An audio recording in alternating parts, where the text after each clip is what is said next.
I'm not gonna lie to y'all. I hope I am in frame. Y'all should be able to see my face. We're gonna see. But hey y'all, welcome back to another episode of Vlogmas. I just got off work and basically chilling. You ever film on like TikTok or something, whatever you're filming on, and you look at it and you like, why does this look like that? Why did I do that? Let's see. What the 8 looks like. Yeah, it was a great day at work today. Wasn't too crazy, too busy. Let me show y'all. So I showed you the other pants. Oh, you can see these. I'm probably gonna have to do it off my phone, but these are the navy pants, and I would say the 8 fits so much better than the 10s. So I think what I'm gonna do with the other colors that I have, the green that I have, I'll probably go and get either a 6 or an 8 in those. These actually feel very comfortable, so either I'll get another 8 and just wear them like big and baggy because I like this, or I would get the 6 and let those get kind of baggy. I'm thinking 8 because the 6, like, I still have a lot of room. I have a lot of slack like in these pants, so yeah, we came up with this one. And like I said, I've never shopped at Costco for myself before. Like, I've bought little knickknacks. Like, Soraya, like I've bought her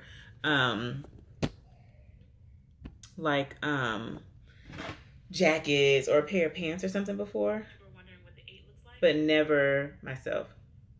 I need to post this video on TikTok because I've been doing good. I've been posting like every day. So exciting.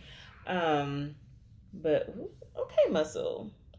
I went to the gym for the first time Sunday night and it felt so good. Like, not for the first time Sunday. I started going back last week, I think. And just after taking a hiatus because I was tired. Like, I was bored. I was basically bored. And I needed like other stuff. Like, I like doing like fitness classes, groups and things like that, but I don't have any of that that here. And if I did, I would have to like pay arm and a leg. It's like Burn Boot Camp.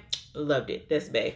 And then I did Spinga. I know it's here in Texas, like big here in Texas. I don't know if it's anywhere else, but it's 20 minutes of spin, 20 minutes of strength training, and 20 minutes of yoga. And then occasionally they'll have other classes where it'll be like the whole 45 minutes or a whole hour of spin, a whole hour of strength training, like on the weekends or like certain days of the week. So I really love that. Like, I like getting into group fitness because it keeps me interested and it keeps me, sometimes you just need a little break. Just get bored. But so I took like a month off, like from the beginning of Thanksgiving, beginning of November up until last week. I started going back to the gym because, you know, just you gotta keep it right, keep it tight. And I didn't want to wait till January to get back in the gym like everybody else. Like, I was working out at home, don't get me wrong. Like, I was on my days that I worked, I did jump rope. I would come home, do 10 minutes of jump rope, because if you don't know, 10 minutes of jump rope is equivalent to 30 minutes of walking, 30 minutes of cardio. Just 30 minutes of cardio. So yeah, I did that, and then I would do like HIIT workouts on my days off. But yeah, I just did that just to kind of still stay active, basically. But I missed the gym. I feel like I was like, you know, I didn't want to lose my arms or like the work that I've put in, because I've lost like a lot on my love handles and just in general. I already saw my booty kind of getting lost because I'm not lifting heavy. I haven't been lifting heavy. And even now I kind of slowed down just a little bit because I want to drop a little bit more. Now, don't get me wrong, strength training does a lot with dropping, but I wanted to just scale back. I didn't want to go back into it and go back hard. I just want to do a nice little workout, something that wasn't going to keep me in the gym for more than an hour right now at least. And then, you know, we'll pick it back up once it gets closer to summer, probably starting in like March after my corporate church fast, because I don't want to be doing strenuous exercise and workouts with that fast, because I'm literally not going to be able to likely eat the protein that I need to be eating to maintain the muscle So I need to just be able to just stay active, and that's it. And then I will pick back up like once I drop a little bit more, stay more consistent in the gym, which that's not an issue. I do that all the time anyway. Like when I do go, uh, and then probably about March, I'll pick up like the heavy strength training again to prepare for summer. I told my son I'm trying to be somebody's mama in a nice bikini on a beach. He'd be like, "No." He'd be like, "You better cover up." Listen, I'm grown. No, but yeah. I love my babies. My babies. If those of you that don't know me, okay, so, ooh, what do we want to talk about? Y'all want to get deep? Like, you want to know my age? You want to know? Ooh, all right. So, I had my son when I got pregnant with him at 19, had him at 20. And then while I was in college, I had him when I at the end of my sophomore year of college. And so I was at UTC in Chattanooga at the time, transferred back to Clarksville, which is where my dad retired, where my family kind of just stayed after retirement. Transferred back there. I have to keep getting up to see if y'all still there because I'm using my camera, but I can't see y'all. I can't see myself to know if I'm in film or what anything looks like. All I know is I'm recording. And I see like my arm when I stand up. But anyway, that's neither here nor there. But anyway, so yeah, I transferred schools. I went back to Austin P State University in Clarksville, Tennessee. Shout out to one of the first 10,000 people to ever attend the school. Whoop, whoop.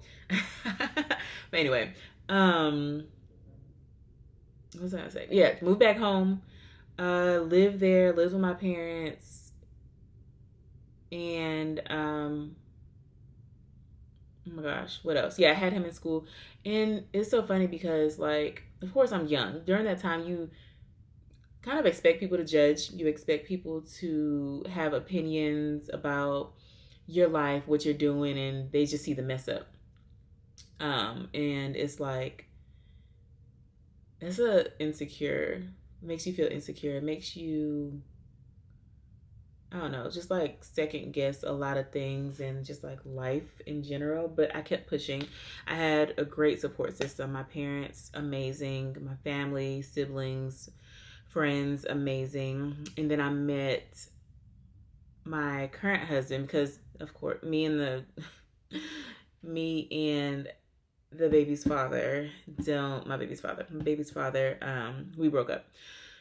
And so that's another story for another day. But yeah, I met my current husband in college. So I find things like as a blessing, like things happen to you the way that it's supposed to happen to you. So like I got pregnant. I was in Chattanooga, Tennessee. Had moved back home. I didn't have to, but I moved back home because that's where my support system was. Broke up with my boyfriend at the time, and that's where I met my husband. So it's like things in our lives happen, and it's just so amazing how God works. Even though we see the mess up, we see the failure, we see that this isn't right, or we see the bad outcomes of it. That's all we see. Like God sees that, but this is how he operates. Let's see. So you got this timeline. This book is the timeline, right? What is this? A highlighter? Yeah. This book, this is the length of life. Oh, here we go. Some scissors cuts. This is the length of life, right? God sees from the beginning all the way to the end. Just think this is eternity. This book is eternity. We see this one little dot in the timeline. So we always people think, oh, I'm stuck in this situation. I'm never going to get out, and don't see a way out, and don't trust, don't believe. Oh, did y'all even see my dot? Because I can't even see my dot. All we see is this little dot on the entire timeline. So, but God sees eternity. So that's why it's important for us to, in our faith, to trust him and trust his plan and his word, because he sees it all. He knows how he's going to get us out. He just wants us to put our faith and our trust and our belief in him, and knowing that he has us and that he's going to carry us through. Just because we see one little moment that we feel like is holding us back, or that doesn't live up to our plan, our standards, our timeline, does not mean that God doesn't have a plan for us. So maybe that's not the plan for us. Like, he might have a different plan, but we're trying to fit him into our plans instead of us fitting into his plan. I digress. But I just am so thankful for the way that God has lined up my life and my timeline for life and everything that I've been through, because I don't know. I'm the type of person, and I'm real talk. While I hate failures, I love failures, because I feel like I personally learn the best in failures. In my failures. That's how I grow. That's how that's how I learn the best, is by failing. And I've had a lot of failures in my life. Not saying by any means any of my children are failures, or me having a child is failure. It's just a circumstance that I was not looking for, a circumstance that was just out of place in my mind, in my life, in my mind. But let's see, what was I talking about? Failures. So, son, had him at a young age, moved back home, met my husband in college when I moved back home. We were dating for a while, got married, went to get my master's, left my son behind with my parents so that I could focus on school. And I traveled back and forth like almost every weekend, quite a bit, miles, from about 3-4 hours away, basically, to see him. They would come up too, but just, living without your child is stressful in itself, let alone being in school where you can't or don't work away from your family. I was with my husband's family, but not my family, my support system that I've known my whole life. And so I got that master's, moved my son with the quickness back home with me, back to Memphis. We were in Memphis with me, and then worked for a little bit, went to PA school. PA school, fire hose. It's just, everything's coming at you. It's basically medical school. It is medical school. 4 years of medical school packed into 2. So it's like constant. Like you literally cannot work while in PA school. Some people can, you can do it, but it's going to be definitely a challenge and hard. It's hard enough with the family. But yeah, wound up being in PA school, and lo and behold, I'm pregnant. I get pregnant. I got pregnant the end of my first semester. Yep. And so I had my daughter a couple months before we went on to clinical rotations the next year. But it was tough, like being pregnant. A lot of my classmates didn't know I was pregnant. A lot of my classmates, only my circle, and my circle was small. Only they knew I was pregnant. You could hardly tell, but I feel like the things that I went through previously, like with my son, and just like always just in life in general, being ashamed, whether it was ashamed, being made fun of, just not being comfortable with myself, who I am, or just like, how can I put this, with being vulnerable. I had a problem with being able to be vulnerable and to be humiliated. So I remember there was one time where a family member literally told me, and this is one thing why a lot of people didn't know, was a family member came up to me and they were like, I thought you said you weren't going to do this again. That hit me hard, because I'm like, okay, well, you act like I was trying for it to happen, for one. And for two, I'm married. But they meant like, have another baby while in school and just going through the motions of life. And so that like instantly took me back to a place of that 19-year-old me, 20-year-old me, and made me very shameful, not of the child, but of the outcome. And so it's like things like that just like happens all my life, and I get in my own head, and it sets me back, and it makes me stay to myself. That's why, like, I don't run with many people because it's hard for me to open up. It's so hard for me to open up, be my true self, like, and tell my story because of how I grew up and the situations that I was in from young 3-year-old me till now. But I would never forget that moment. Like, I thought you said you weren't gonna do this again. So a lot of people didn't know because it instantly took me back to a place of shame. It took me back to a place of failure, basically. And that really, really hit me hard, and upset me and hurt me. But I got through. I had her August of 2021. And luckily we were out for the week that I had. We were out, and I was supposed to have her the week after she was due. I was supposed to have her August 22nd, but I wound up having her August 11th. I got induced because we were out for that week. And this is another story for another day as well. But the program assistant director at the time was like, you can't miss no days. You need to be at every lab, and you keep up with all of your stuff. Don't fall behind, because it was like, basically, you're out. And mind you, 6 people, was it 6 people, I think, got dismissed literally the month prior. So I'm like, I can't do nothing to mess this up. So I was induced on a Tuesday. I was in labor with her for 24 hours. I would never get induced again. Never. You can't pay me to get induced again. It's a birth story for another day, but I have a lot of stories, y'all. It's so much packed up in here that it's just there. But anyway, I had her on a Wednesday morning at midnight.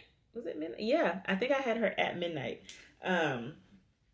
Like Wednesday, because I went in Monday night, got induced first thing Tuesday morning, I think, and I had her 24 hours later.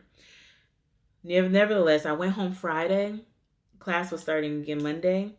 I was able to take my classes online, watch the replay. They weren't live, but I was able to catch the replay that I had to do on my own, on top of studying. So I missed lecture already, but then had to do the replay.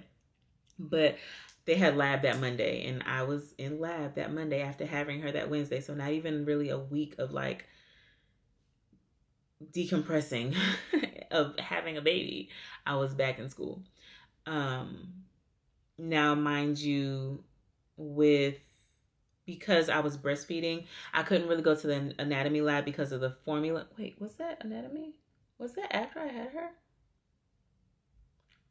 Yeah, no, I don't think I couldn't go to anatomy lab because of the formulin.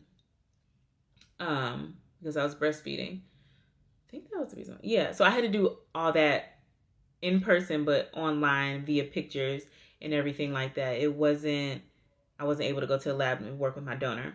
So that was difficult in itself and it's so funny because I passed that anatomy lab with an A. And I will never forget, my director came up to me, and the director of the anatomy lab came up to me just like, we were scared for you because we didn't think we've never had anyone, even the medical students, because the director of anatomy lab also taught medical students. She was like, I've never had anyone have a baby and still pass anatomy on paper, on screen, because a lot of the anatomy things, and mind you, we were working with actual donors, actual donated bodies, real life bodies, that have passed. God rest their souls. But seeing it in person and be able to look and see things around is nothing compared to having to nothing compared to having one picture and then them pointing out, them pointing out this black line I just drew saying, what's this nerve? Or what's this artery? What?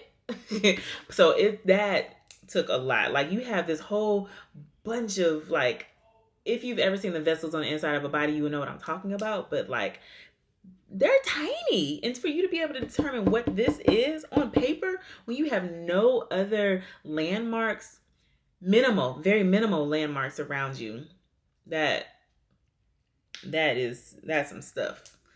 But I'll just say, no, you don't tell me you can't get through anything. Don't tell me life is so hard where you can't find a way around it or you can't push through it. I know things get hard. Things get you down. Things might seem like it's not going to end or like it's the end of the road for you. But I promise you, if you just push through, there's always a way. You go to God, if you pray, if you ask him, if you have faith in him and faith and trust in him to know that there is something else on the other side of your timeline. Look at all this life. Look at all this life and everything that he has planned for you. If all you're seeing is this right here, you just got to have faith. You just got to know that God's going to bring me through. He's done so much for me in times that I have asked and times that I haven't even asked. I didn't even know about finding a way through. So I just be encouraged. Know that God has you in his hands. Oh my gosh, he's just amazing.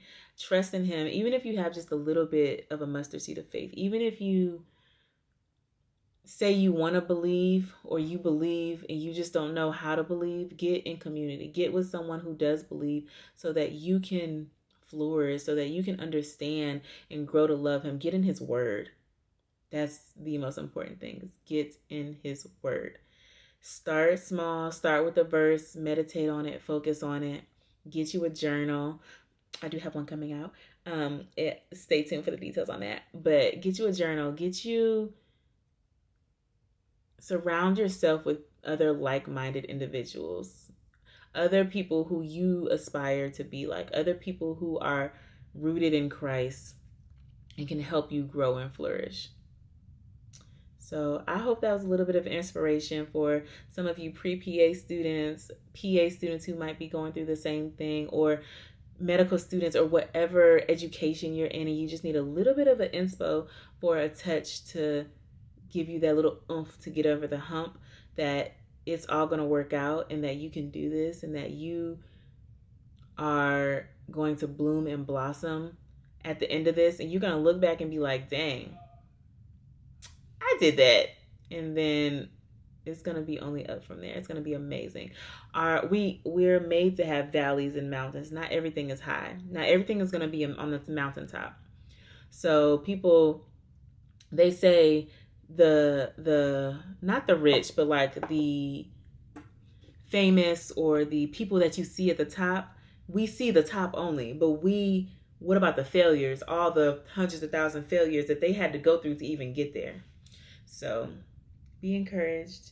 Know that God has you. Know that this, whatever you're going through, is not the end, and it's all going to work out in your favor, in God's favor, and his plan for you will never, ever, ever fail.